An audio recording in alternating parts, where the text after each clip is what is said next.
Yes, All right, sir. guys, I'm in awe right now because I do a lot of retail. I see you guys all the time out hustling. Yes, A sir. lot of retail guys. We hustle, but we hustle inside. And with you guys are on the streets, and I can't wait to hear more about it. sir. I just want the people that are out there. I want them to hear a little bit about you. So, Dashaun, tell them a little bit about yourself. So, first of all, it's an honor to meet you as well, man. I heard a lot of great things about you, Thank so I'm interested in kind of learning some things about retail because when I'm a double-headed monster, then I'm deadly, right? But my name is Dashaun, the owner and creator of Roof Hustlers. I've been in the door-to-door industry. It'll be 7 years in February. We've been growing Roof Hustlers for the last 4 years. Last year, we trained 10 companies. This year, we trained 26 companies. Wow. And we got a YouTube channel, and we love to give out free content to help every salesman that get into the roofing industry never have to go through the struggles like we went through when we got started. So, nice. And I'm based out of Tampa, Florida, by the way. Yeah, Yes, sir. yeah. Hey, it is truly a pleasure being with Chuck Toki. I'm nervous, and I don't get nervous because this guy's like really been a great mentor to me. I really appreciate the retail space, not my jam. And my guy Dashaun Bryant, the roof hustler, him and I are just like brothers in this industry, which is very welcoming and great to me. But my name's Ben Menchaca. I'm from Money Making, Minnesota. You may have seen me on Dmitry Lipinski's Roofing Insights, the video. Shout out Dmitry Lipinski. I can't go anywhere without saying that. But I do door-to-door storm restoration. I started I'm going into my 4th year, and I knocked a lot of doors, talked to a lot of people, different zip codes, and made this industry, door-to-door, has changed my life, and I'm just so grateful and dedicated and focused on it, and anything I can do to shed light and help the industry, I'm there for. Amen. Awesome. You know, I want to jump into the pandemic a little bit. I know that during the pandemic, we had a lot of the gurus out there, and they said, hey, you knock on the door, you take 6 steps back. It's like, I don't know where you've been all your career where that's all of a sudden a good idea. We've done that for years and years, but what truly changed during the pandemic for you, your clients, as well as your own sales reps? Well, for me, what I saw personally out on the block, we got, in March, they told us about the COVID hitting, and I was actually in Illinois. They shut that whole state down, but I got to work in Wisconsin and Colorado, Minnesota. But what I found, the more people were home. I mean, it wasn't, here's the thing, I can't explain the offer and show you the value if I can't get in front of you. But a lot of people were home, so you had more attempts, more direct contact with your client, and I saw an increase actually that year. Yeah, so I'm from Florida, and if you're not from Florida, we're very reckless, right? So we took 2 weeks off, and that was it. And after that, we went right back to knocking doors. We kept a mask in our pocket, and we stayed 6 feet from the door. But homeowners were still welcoming me in the house. I closed a couple deals in the garage, a couple deals on the trash cans, and then I still trained 10 companies last year. So we went to Arizona, we went to Georgia, we went to Tennessee, and we went to different states, and we were still knocking, and we were still closing deals. And last year, Tennessee had a tornado that came through and did some damage in Tennessee. And after that Tennessee storm, a light bulb went off in my head. And I saw a lot of these people properties damaged, and not one person told me to take 6 feet back. Not one person was like, hey, it's a pandemic going on, or do you got COVID? They was like, hey, I need help. And once I noticed that, I was like, when people biggest investment at risk, they don't care about no virus. They need to take care of their property. So it kind of changed my whole mindset about it. And we made more money in the pandemic, man. It was really great time, if you ask me. I can get across Tampa in 20 minutes versus now it take me 50 minutes because of traffic. So I was loving that, man. I can go across the whole town in 20 minutes. I was loving it. Good.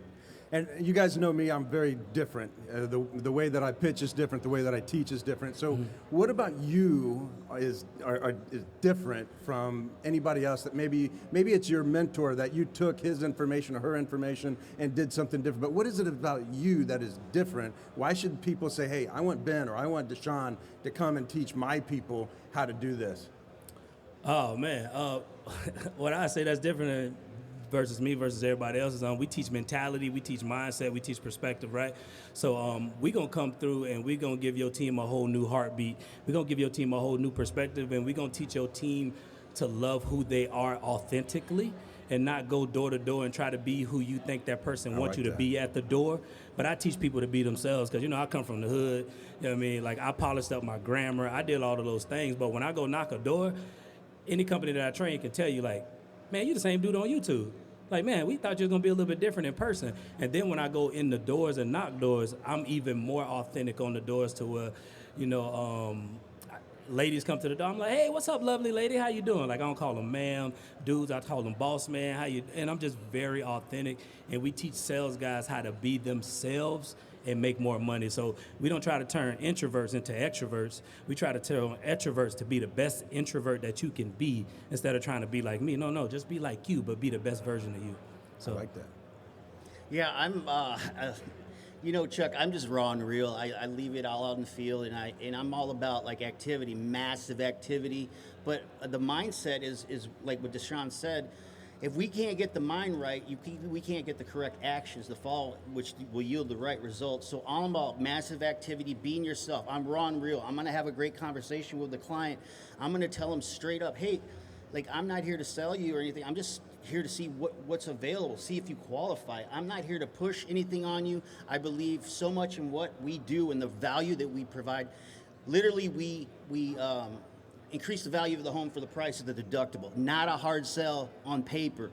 The challenge becomes transferring that belief. You got to be the most professional product brand they see to differentiate yourself between all the yahoos out there saying, oh, I could get you a roof. I teach about mindset and just activity, massive activity. So I know that one thing that everybody wants to know is, how do you recruit? How can I get some rock stars into my organization? So I like to be very transparent with people. I'm not a high level recruiter because I'm on the road so much. People that want to work with me, they want to work with me, and I'll be doing them a disservice. But I think recruiting, man, I think you attract the right people versus going out there and like trying to like hand pluck people. So I think if your company is attractive and your culture is a place that is a product for growth, like it cultivates growth and, you know, authenticity and those things, I think people will be attracted to that. But I don't like to sell people no lie, man. I'm not a big recruiter. I like the companies I work with to hire them. Once you hire them, I turn them into monsters. But yeah, I ain't gonna go out and recruit them. I ain't gonna lie. I'm a massive recruiter. And it just became over time. I was in network marketing and I was around some great recruiters, some guys who brought in organizations like Ed Milet. Tonight we're going to see that guy that had massive, hundreds of thousands of people in his organization. So I learned from guys like that.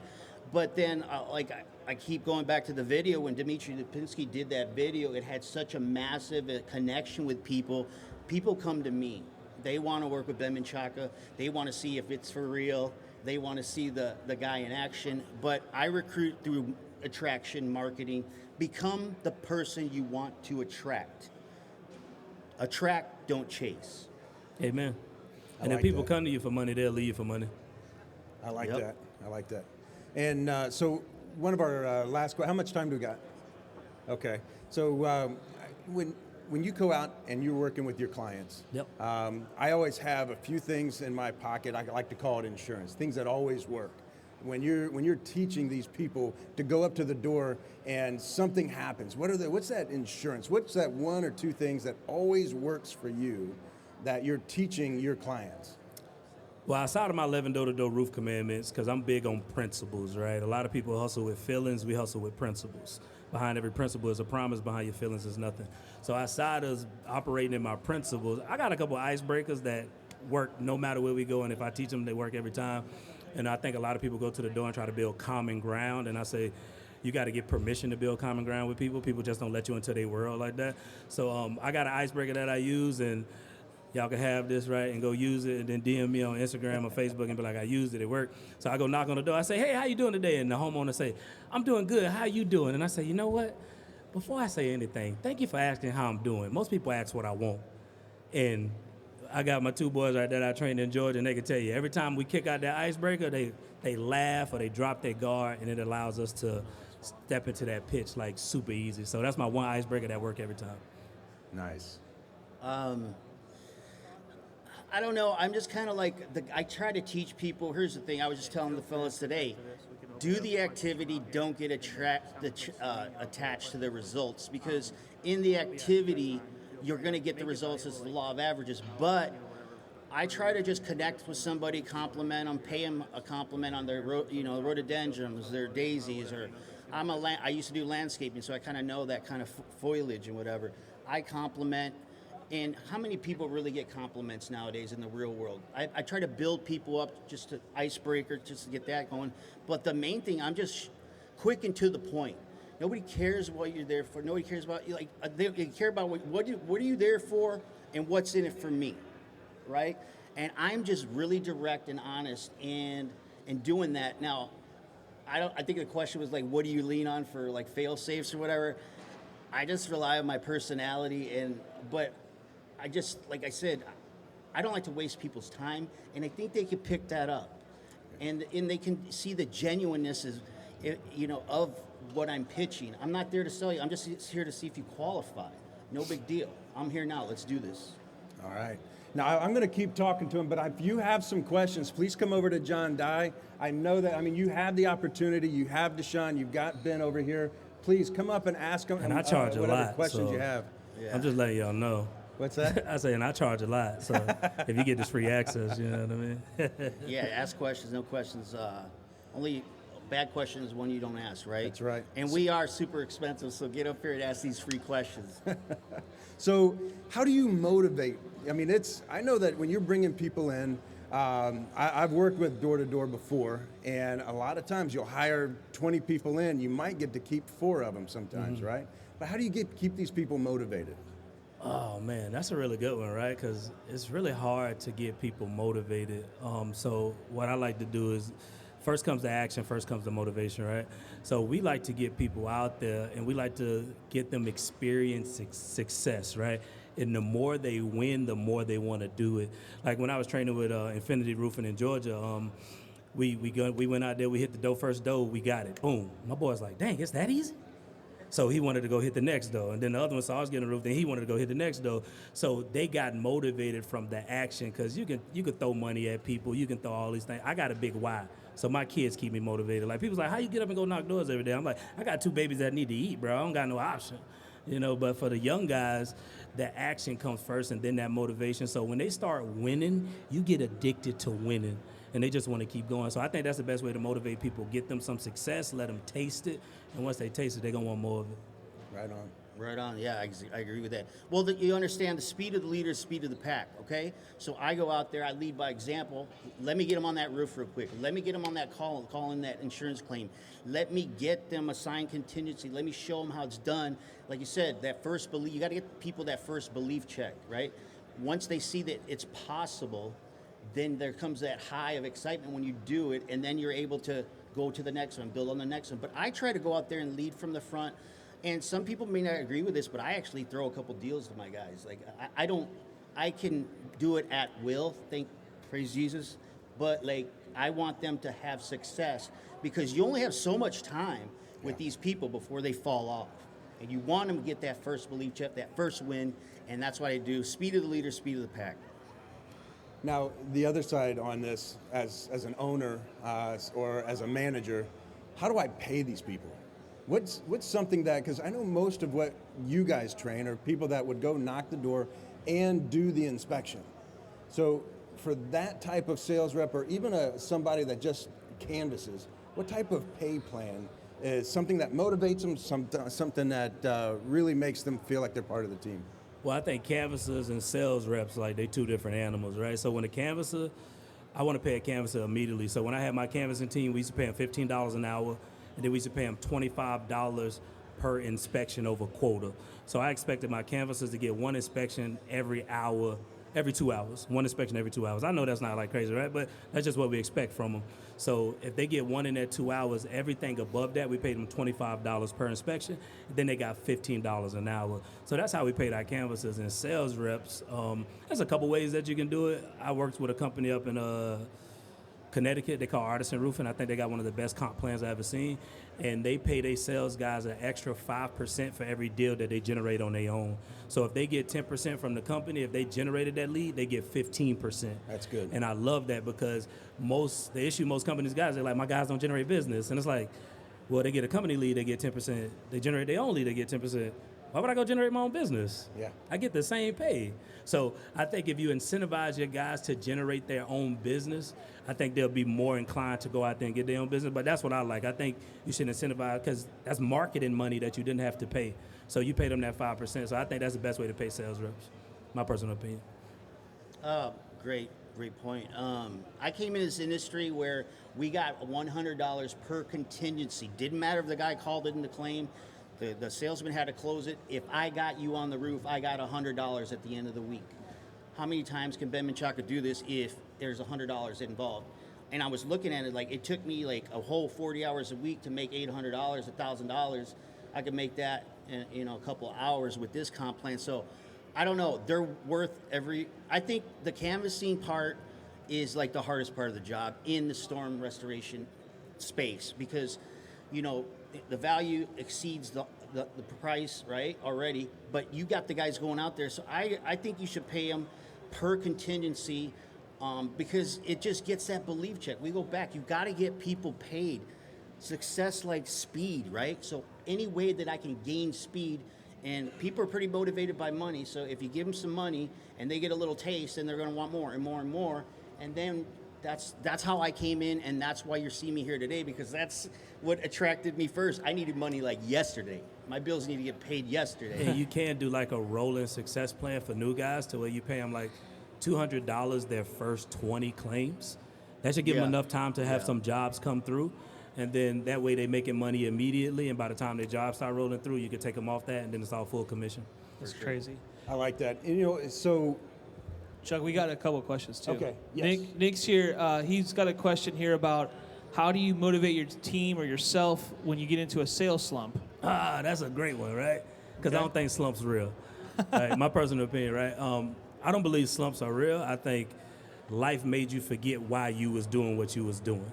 So something came up that made you forget why you started this, and you more focused on that than why you started this. Like, I've been doing this for almost 7 years in February. I ain't never been in a slump.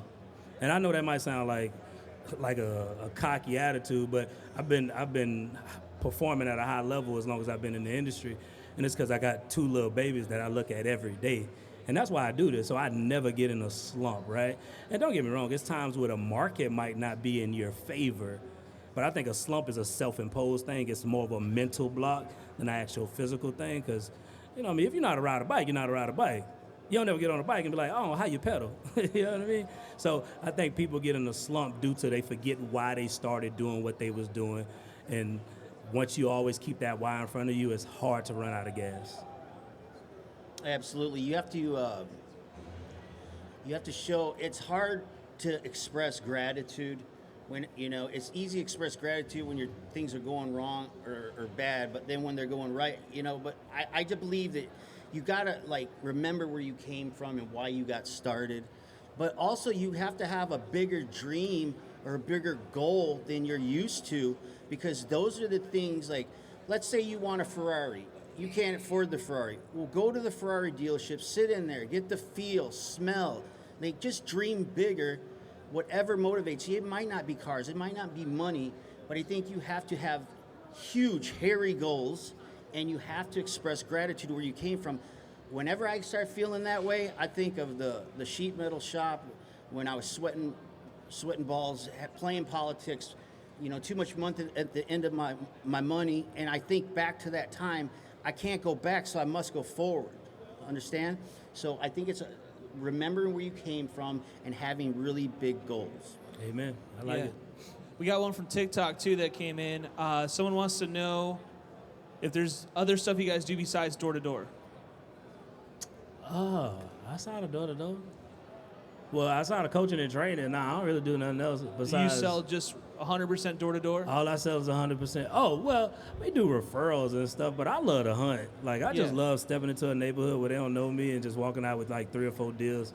That thrill never get old. So, you know what I mean? I will never comp out to company leads, Facebook leads. I will take those, but I love majority of my business to be door to door. You control it. Yep, I love controlling my own destiny. And last thing I want is a company to be like, oh, you're not closing our leads. I don't want to give you no more.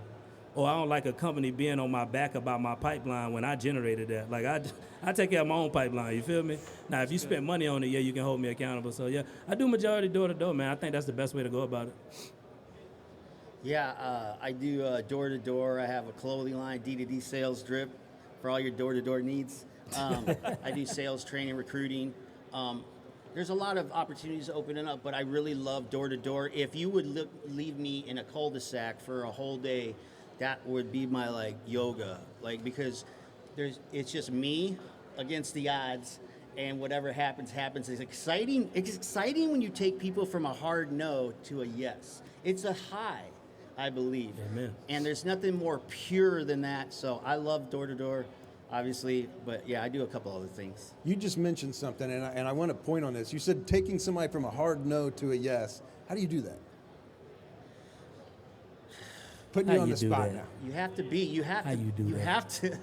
You have to be just genuine and authentic, and like, listen, hey, you just have to exchange. Like, first you have to provide a tremendous amount of value. This is why I'm here, and like, here, this is how I feed my family, man. Like, I just go into that whole story and make it about me, and just be vulnerable and authentic.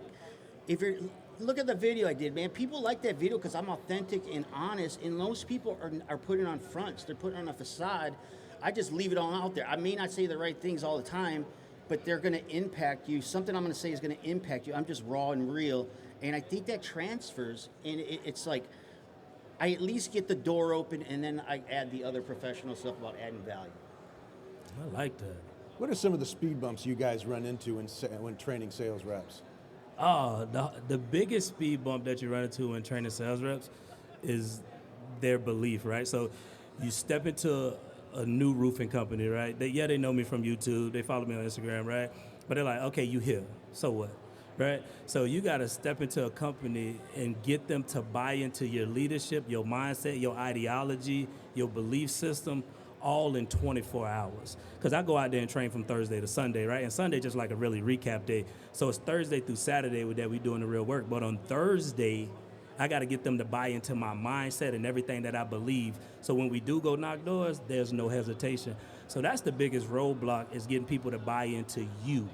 Not like, so when I go train, I don't even train. I do a whole hour presentation, like an hour and a half presentation. I cover 14 key points. It's called the epitome of a hustler. And I just break down mindset that first hour. And then when I'm done, they like, let's go, right? So then they want to go knock doors, and they make it that much easier. So getting people to buy in, and that's even when you own a company.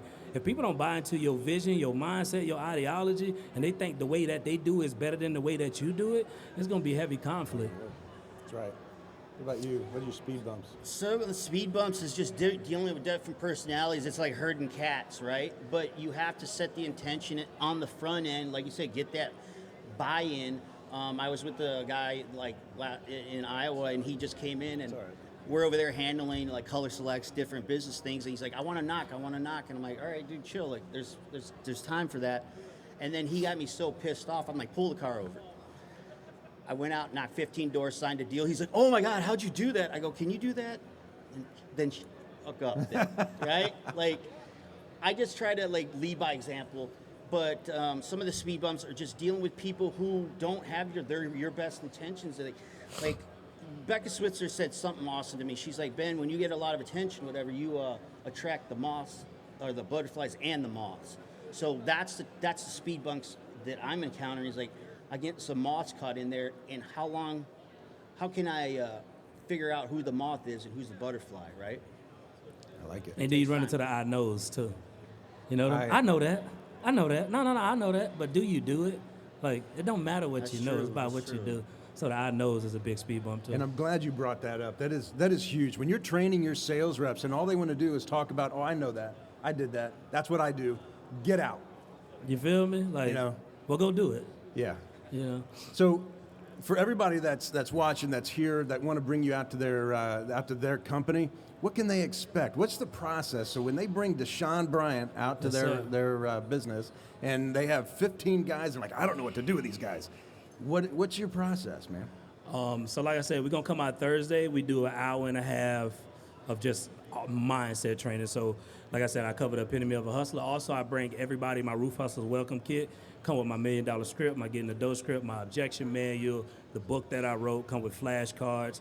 That way, once I leave, the guy still got material, right? So we do the epitome of a hustler. Then once I'm done with that, we go straight into the field on that Thursday. And then I do one-on-ones with all the sales guys, just me and that sales guy by ourselves. And I make them fill out an evaluation sheet, my strengths, my weaknesses, new skills I want to improve, new skills I want to develop. And we just like really dive deep, right? Because some of these sales guys, they don't even got sales issues. They got personal issues. They might have some limited beliefs that they battle. And so we deal with that one-on-one and we overcome those things. We do 2 to 3 hours of office training on Friday and Saturday. And then we'll also go in the field as well and knock doors after that. And then on Sunday, we do just like a big recap of everything. And we've been getting some great results, man. I trained a company in Oklahoma. Before I got there, the most they did in the week was like 9 to 12. I got there in 3 days, we did 13 deals. That next week when I left, they did 34 deals in a week. And then that next month, they did 107 claims, and they brought in their highest month, which was 700,000. So, All right. What about you? You know, this guy is like on top of his game. I'm not that organized, and I love what he does. But we talk about it a lot. But basically, what I do is I just go out there and I show them what the day looks like of a successful door-to-door guy. Like I said, I just go out in the field and do the activity, massive activity. I want to show them this is what goes on in my life every day. And this is what it takes.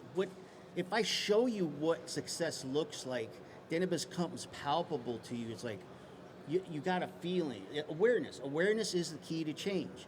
You can't change something you're not aware of. So I'm going to make you aware of just exactly the amount of time, the amount of energy, the amount of touches, because this is a high touch kind of deal. People got to be touched. So I'm just going to show you just the tremendous amount of energy and activity that it takes on the block physically. And I'm going to go out there and lead from the front and get on some roofs and get some of these deals called in to lead from the front. Because once you show somebody, then it becomes way easier for them to conquer in their mind. All right. Well, right now, I want to thank you guys. Right now, you have the opportunity to turn yourself around and be that salesperson. Look straight into that camera and sell yourself. oh man, it's an easy sell, right? If I can help you make $300,000, would you give me $10,000? Like, it's a no-brainer, right? You know what I mean? But seriously though, if you want to take your team to that next level, if you want to have a new mindset, if you want to have a new perspective, if you want to have a new motor that you ain't never seen before, man, when we come out, we get their mind right so we can get their grind right, right? Because all salesmen need is somebody that can hold them accountable at a very high level and that can teach them the skills, the perspective, and the mindset they need to succeed at a high level, because all of these guys got greatness in them. They just don't know how to pull it out of them. And that's one thing we done figured out at Roof Hustlers, how to pull that greatness out of guys. And we get them to stay there. They don't decline. They stay at great, and we take them from great to phenomenal, baby. All right. Ooh, that's hard to follow. No, seriously, if you guys want your guys to be 10 foot tall and bulletproof, call me. I'll get them to where they need to be mentally. And that's all I got to say, really. Hey, man, and we got Freddie Boats, so that's shout out to Freddie Boats, right? He worked at Artisan Roofing. They only did retail. They brought me up, and we taught him insurance, and Freddie about to hit, what, $2 million this year, Freddie? $2 million, right? And that's just adding some dough to his game. Just adding a little sprinkle of that in there, you know what I mean? So that's what we do. Sprinkle that D to D. I love it. Hey, so let's give it up for Dashaun Bryant and Ben Menchaca. These guys are Appreciate y'all. monsters.